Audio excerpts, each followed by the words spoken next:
Hey guys, I am back for part 3. So, where are we with our progress? We have got signatures for our journal. I still don't know what to call this little shabby chic journal just yet. She hasn't claimed a name yet. So, let me know if you have any suggestions. Once again, I'm open.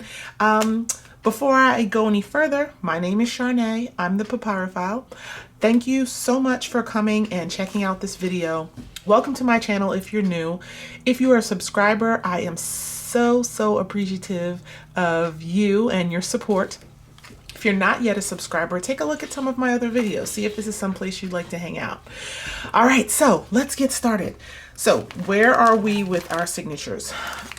We've got 5 signatures.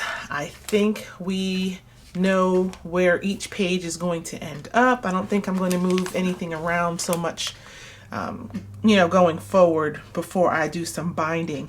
Today, we're going to take a look at what I've already done as far as decoration, and then we're going to do some decoration together as just part of the craft with me. So let's put these aside. And in this first signature, I've got just some lace sewn on the edge. I plan to do this maybe 5 times, 5 or 6 times, or on 5 or 6 pages, so that they hang over the edge of the journal.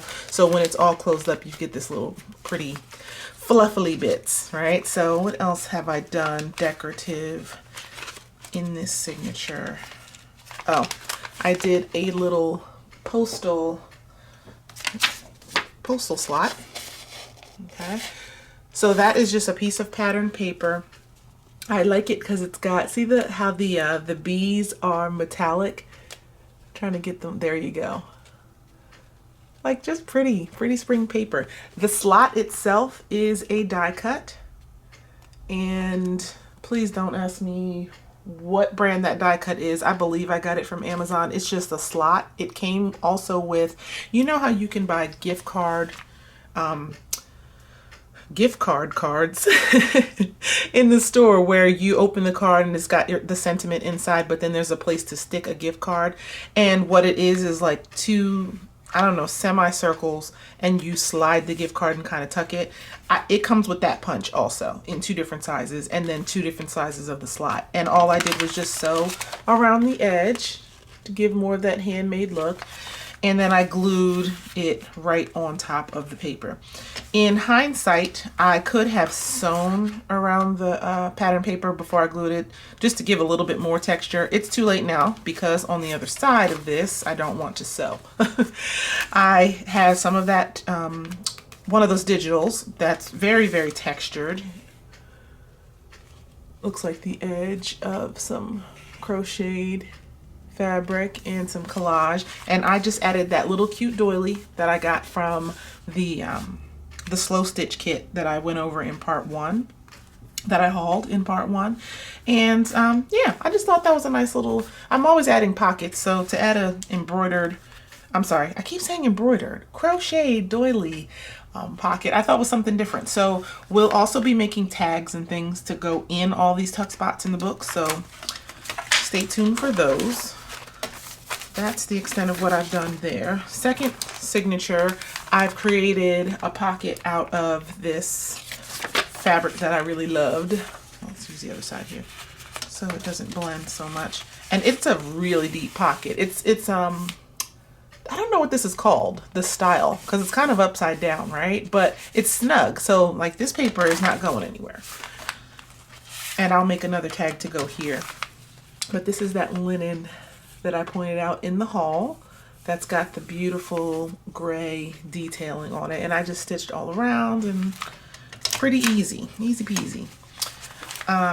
Then the next page, I did a pocket, and this pocket it's deep, it goes all the way to the bottom, and I just folded over, distressed the edges a little bit, added a bulb pin and this blue bead, it's pearlized, and then at the bottom I added some texture paste. I am still a Tim Holtz girl at heart, a grungy vintage girl at heart, and so texture paste and different mediums are my jam, right? So what I did with this texture paste is I added some Distressed Frosted Crystal. It's embossing powder, but it's crystal, but it's matte. So I really don't think the camera's gonna pick this up, but it's got a nice texture to it, and it gives just what it says. It's frosted. Almost looks like this is made out of snow, maybe. Yeah, so just something interesting to add. I don't think I added another decorative element here. I'll put this down so you can see how it lays. All right, so just a piece of fabric, one of the Tim Holtz key. I think this is a Tim Holtz key. Now I'm not sure. And a pearl that I just sewed both of those on with some embroidery floss, and it's a nice little flip up. I don't know what I'm doing here yet. Maybe nothing. We'll see. All right. So that is the extent of the decorating. Not too much. I don't think I've done, no, I haven't added anything. Oh, I want to show you guys this. So you see that. So this piece of ledger is going to be the middle of the signature, right? And so on this side is where I did what I told you guys I was going to do in the last video. I did a cutout. And so it looks like your tag or whatever you add here, whatever document or ephemera you add here is tucked in behind these doilies. So yeah, and I just left myself a little note on a post-it. It says tag 4 inches wide. A 4-inch wide tag will fit perfectly here. So when I go and make my ephemera or even choose my ephemera from my stash, I know I just don't have to do that measurement again. All right, so this is the middle signature. Here is what I've done for the middle signature. All right, let me move this. I know this looks crazy, right? So this is a piece of the lace from the haul, the shopping haul, and I laid it flat. I took this pattern paper and I just cut. I cut it to the height of the width of the lace, and then I made 1/2-inch strips, 2 1/2-inch strips. I laid the strips on either side of the lace. I glued them down to the edge of the lace, and then I folded it over and glued again. So see there, it's just kind of folded into the lace. I used a few drops of tacky glue. You can use whatever glue you want. My point was not to glue it so that it was all flat. I wanted this lace to sort of look like it was just laying on top. So I literally just used like 3 or 4 drops here, 3 or 4 drops here, and laid it down, and that's plenty to keep it in place. And I did the same on the other side, so you can see that floral pattern paper through here a little bit. And then I added some wide, like rivet eyelets to each one. And what this is replacing that piece of doily that I had in the last video that was going to wrap one of the signatures.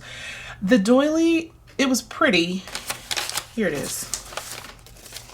It's pretty, but it's still just paper. And you guys know that doily paper is even thinner and more fragile than, you know, regular copy paper. Plus it's got all of the intricate details, which makes it even less likely to hold up to any sort of closure on each end. So what I wanted to do was this, right?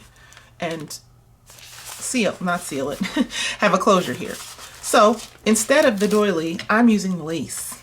So that's gonna lay in here.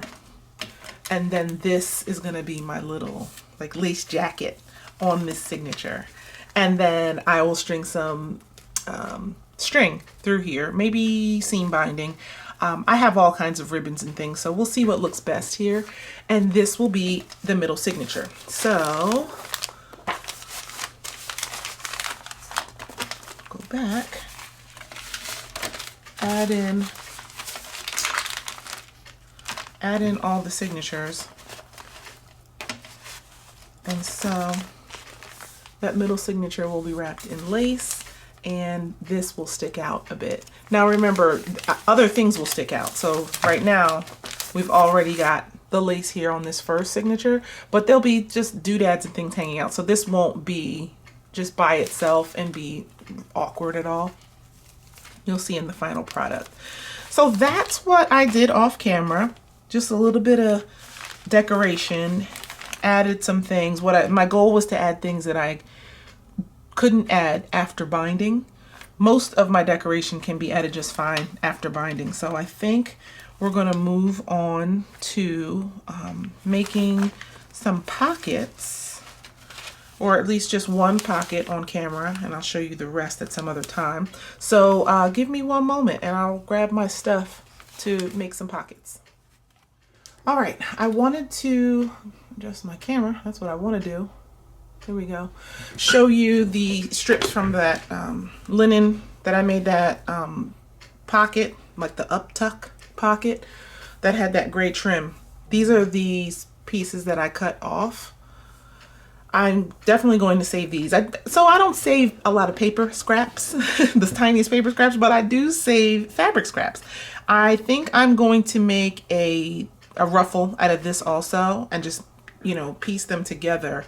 And when I sew them, of course, it'll be much shorter than this. And this will be one of the ruffles off the side of the book. I think I'll kind of put the pinked edges together, so when it hangs off the book, you got that pretty edge. So I just wanted to show you guys that before I forgot. Next thing I want to show you for these pockets. My husband went absolutely crazy for Valentine's Day, yet again, and ordered a zillion bouquets of flowers. Mixed flowers. My favorite flower is the tulip. So he bought lots and lots of tulips for me. He bought roses for the girls. I mean, honestly. So as they started dying and looking a little worse for the wear, I decided I wanted to try doing some pressed flowers and leaves. So here are some leaves that I pressed, and these are just, these are from the Container Store. I don't even know how many of these little small, almost like photo boxes. I think they're for 4x6 photos, and they come in a big box. And I use these to store ephemera, small things. So just going through, and of course they're crispy, they're delicate. So I'm trying to be careful.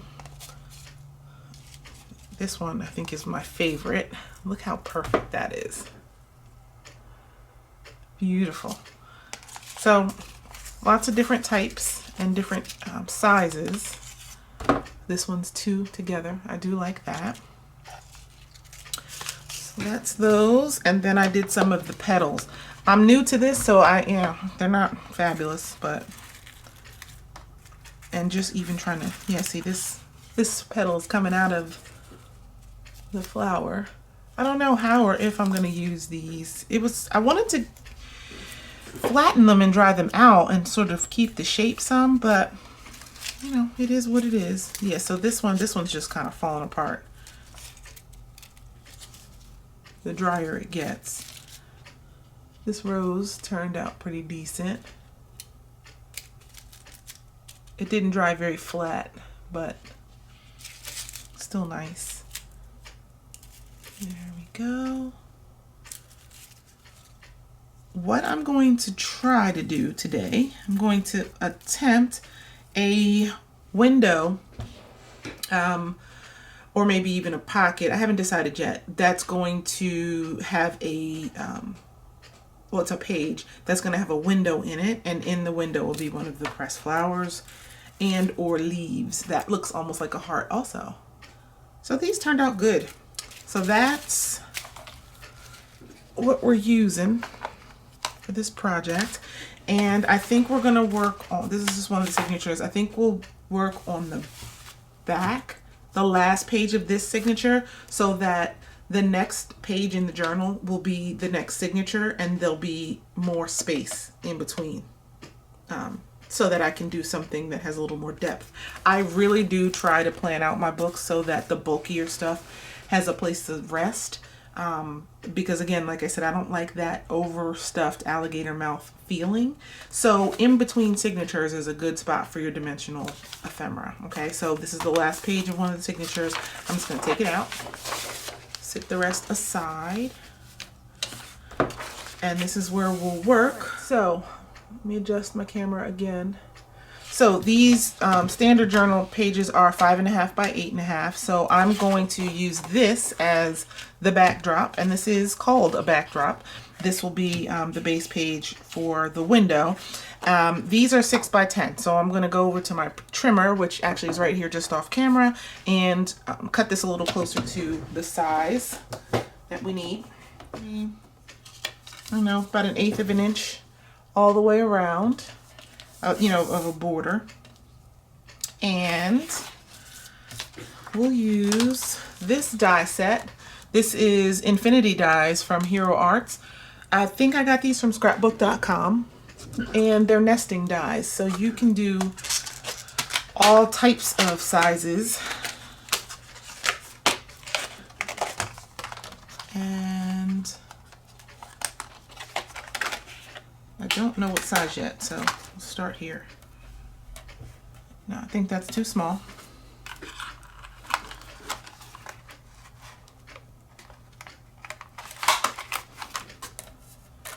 That's a good size cutout.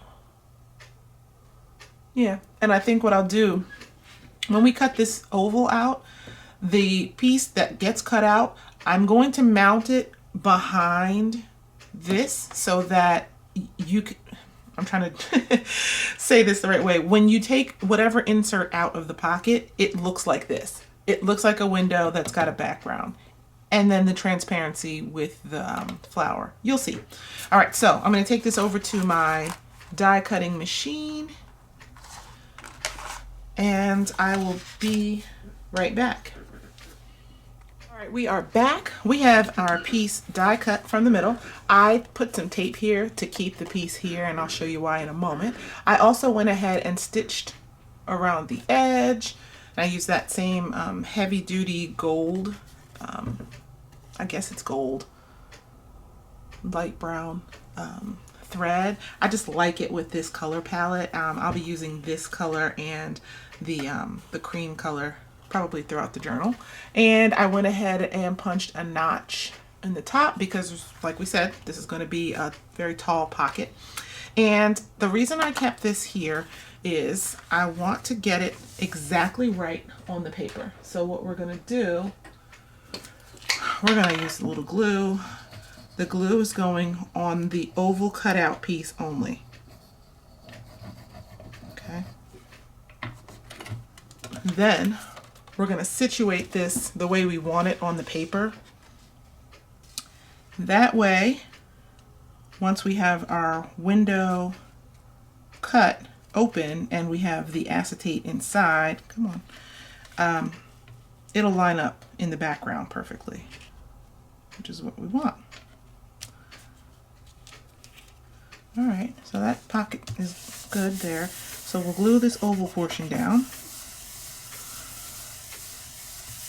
Then it'll be easier after we add the flower and all of that to get our face of the pocket back in the right spot. So that stays there. So see what I'm saying? Once we roll glue around 3 edges here, glue it down, done. All right, so right now, set this to the side. I have my acetate. Okay, I get my acetate on Amazon, just like everything else in my life. And yeah, so I don't know how many sheets come in a pack. I've had this pack for about a year now, and I am just now, I don't know, I think I might have 5 sheets left, something like that. I tend to use the acetate a lot for traditional scrapbooking. So since I've been really into my junk journaling lately, it's been, you know, being used less than normal. All right, so on this page, we got a lot of greens, we have a lot of yellows, and a little splash of pink and lavender. I wonder, let's see, I'm gonna use the green. I'm going to use the leaf and sort of have it leaning to the side. Yeah, that's pretty. All right, so we will mount this here. Now, I'm just going to use a couple little dots of glue, and I'm going to use Distress Collage Medium because it dries clear and matte. Also, it will stick to the acetate. A little washi. I am peeling washi up off of my table. That's if I have extra washi, that I'll just put the strip on the table and then I have access to it. Because I keep my washi on embroidery hoops. I think I said this in the last video. I keep it on embroidery hoops, and they are, you know, opened with the screw, and then I connect them to my bookshelf, so I don't have all my washi just everywhere. The downside, though, the trade-off, is that I have to go across the room or keep a little washi at the table. So that's what I'm doing here. Trying to peel off a thicker piece. No, that's not gonna work. Give me one moment.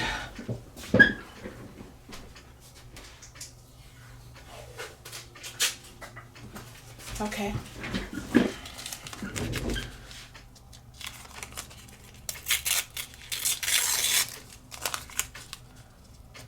There we go. Okay, so the reason I wanted a thicker piece here, and I'm really making sure it's sealed around the edge, is because when this is glued down and you start to put things in, I don't want anything to be able to slip between the acetate and the front of the pocket. So I want to make sure that this is smooth and sealed up so things will nicely slide behind. So here is what we'll end up with. And here's my little sample, and that just will be nice and smooth. Now the other thing that will ensure that is making sure that the edge, you have enough glue around the top edge of your background. I didn't put a whole lot of glue around here. I think we'll be okay though. I pray we'll be okay though. And now see, as soon as I say that, it gets stuck there. All right, let's drop a little bit of glue back there.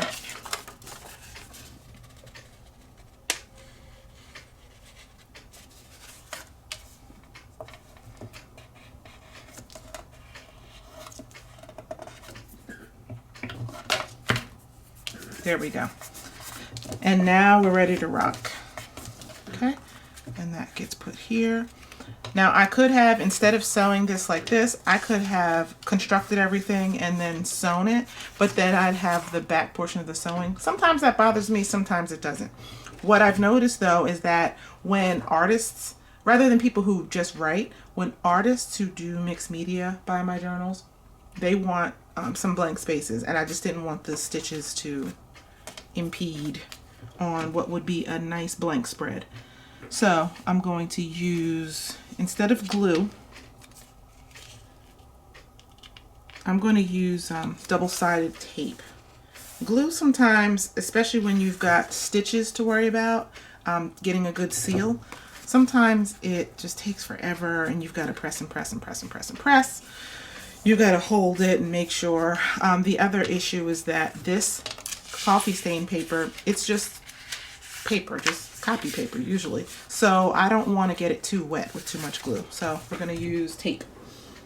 And I like score tape. I know that scrapbook.com has their own brand of double-sided tape, and people do swear by that. So if you get your hands on that, do that.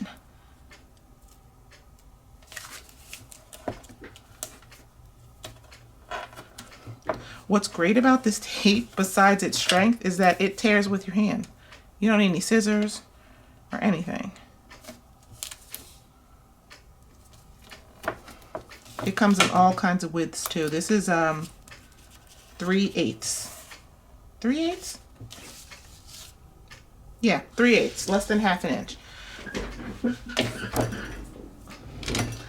You guys hear my little rickety chair again? Let me know what kind of craft chair you guys use, especially if you have like an actual desk, like with an office setup. This table is from IKEA from, I don't know, 100 years ago.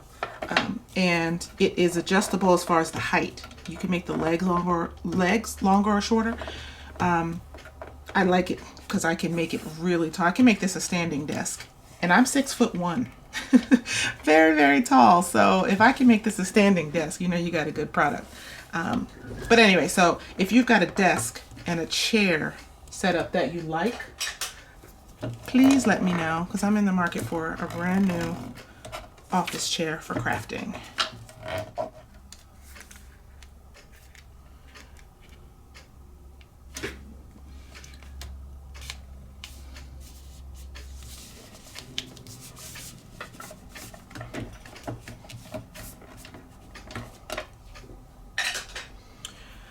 Okay, we are in business, folks. That's our little tuck spot for a picture, some ephemera, a tag, whatever you want to use that for. So the rest of the signature goes back together. So that's the back. All right, I am back with a few more items. We're gonna make some tags. I've got this embossed paper. This has that cottony feel to it. I got these at Michael's. I think one of them is from this year and one of them I've had for a couple of years. This is just an item that they carry in their normal paper aisle, and it's sold by the sheet. So when you catch their sales, a lot of times their single sheets of paper will go on sale a different week than their paper packs. So just keep an eye on things and look for these specialty papers when they're on sale. They have all kinds of options, metallics and, you know, various kind of artisan papers. So yeah, these two patterns and these journaling cards are from this paper stack, Die Cut with a View, Botanical Beauty. All right, and it's the double-sided paper, so I just cut those out, and I just made these, I don't know, 4 by, this is 4 by 7. The pink one is 3.5 by 6.5, and I just picked some sizes, you guys. We're gonna stack these up, layer them up, I should say, and just make sort of some collage tags. All right, so let's do,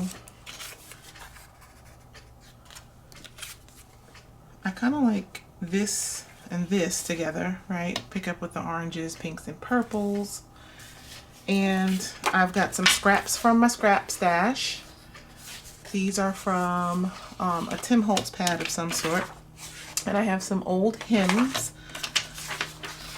I've got a lot of, actually I've been giving them away to people who need scrap supplies, but I have a lot of hymnal sheets from hymnals that have just been cut. So yeah, I kind of feel a little bit bad about tearing up music, gospel music, but the books have already been, you know, unbound and cut up and all of that. So I'm just using this. I'm not the one who tore up the book, okay? All right, so let's start with this orange. My idea is for us to have sort of layers. So maybe this,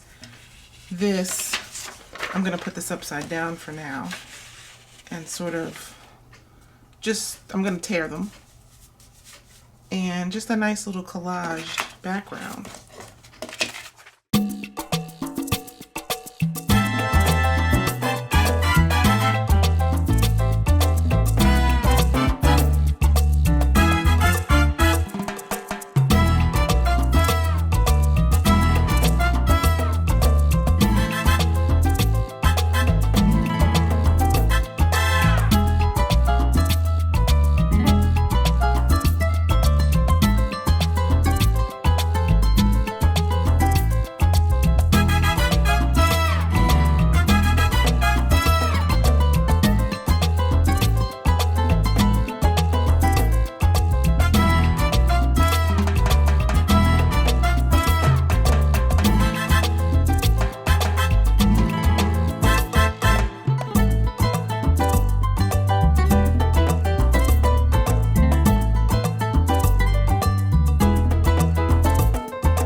Okay, you guys, so you saw me struggling with this seam binding and how I want it to sit. I'm still not quite satisfied here. I think what I'm ultimately looking for is just a bigger bow. Like this, I don't know. I just wanted something really with a lot of impact. So I'm going to have to look through my stash and see what I have available. And then I wanted to add this little flare button. It's a little bird, don't know what kind, but yeah, I thought that would be cute there. So I gotta figure some things out, but I'll go and do that. You saw me add some of the Tim Holtz snippets here. I distressed up the edge of the tag, distressed up my little tuck, and here we are. So that'll be one tag in the book after I doctor this up and figure out what I want to do. Pause my video here, I forgot I was watching YouTube. So yeah, that's a tag. This video is ridiculously long. I have got to go. I need to move on to the next phase, which is the cover. Yay, we're gonna work on the cover and start putting this book. Well, we've already started putting it together, but start really getting all the pieces combined, get our signatures bound and decorated. And yeah, so that's where we're at. Thank you so much for joining me for this, part 3 of this new journal. And again, I hope that you subscribe. Real easy to click the button, costs you nothing. It means everything to me. I'll see you all soon. Have a good one. Bye-bye.